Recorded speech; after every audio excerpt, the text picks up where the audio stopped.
sisters and brothers of America, thank you in the name of the most ancient order of monks in the world. I thank you in the name of the mother of religions. Thank you in the name of the millions and millions of Hindu people of all classes and sects.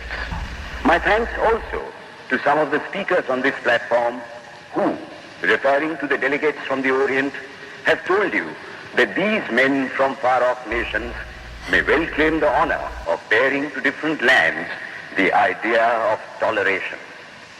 I am proud to belong to a religion which has taught the world both tolerance and universal acceptance. We believe not only in universal toleration, but we accept all religions as true. I am proud to belong to a nation which has sheltered the persecuted and the refugees of all religions and all nations of the earth.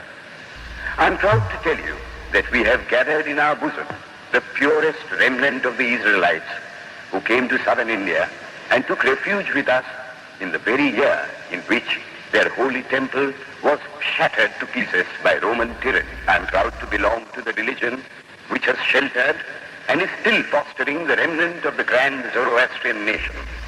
My spiritual flights of the Vedanta philosophy, of which the latest discoveries of science seem like echoes, so ideas of idolatry with its multifarious mythology, the agnosticism of the Jains, each and all have a place in the Hindu's religion.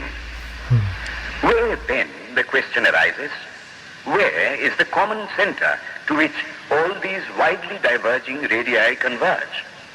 Where is the common basis upon which all these seemingly hopeless contradictions receive their religion through revelation? The Vedas. They hold that the Vedas are without beginning and without end. Ludicrous to this audience how a book can be without beginning or end. But by the Vedas, no books are meant. They mean the accumulated treasury of spiritual laws discovered by different persons in different times. Just as the law of gravitation existed before its discovery and would exist if all humanity forgot it, so is it with the laws that govern the spiritual world.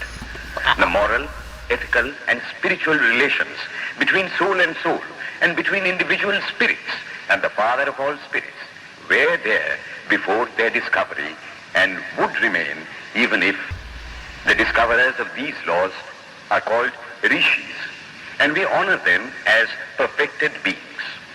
I'm glad to tell this audience that some of the very greatest of them were women.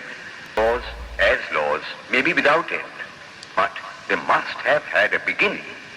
The Vedas teach us that creation is without beginning or end. Science is said to have proved that the sum total of cosmic energy is always the same.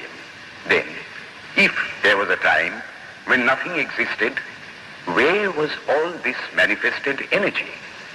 Some say it was in a potential form in God. In that God is sometimes potential and sometimes kinetic, which would make him mutable. Everything mutable is a compound, and everything compound must undergo that change which is called destruction. So, God would die, which is absurd. Therefore, there never was a time when there was no creation. If I may be allowed to use a simile, creation and creator are two lines without beginning and without end, running parallel to each other. God is the ever-active providence by whose power systems after systems are being evolved out of chaos, made to run for a time and again destroyed. This is what the Brahmin boy repeats every day. The sun and the moon the Lord created like the suns and moons of previous cycles. And this agrees with modern science. Here I stand, and if I shut my eyes and try to conceive my existence, I, what is the idea before me? The idea of a body.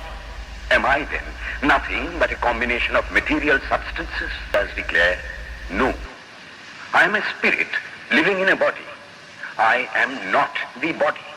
The body will die, but I shall not die. Here am I in this body. It will fall, but I shall go on living. I had also a past, The soul was not created, for creation means a combination, which means a certain future dissolution. If then the soul was created, it must die.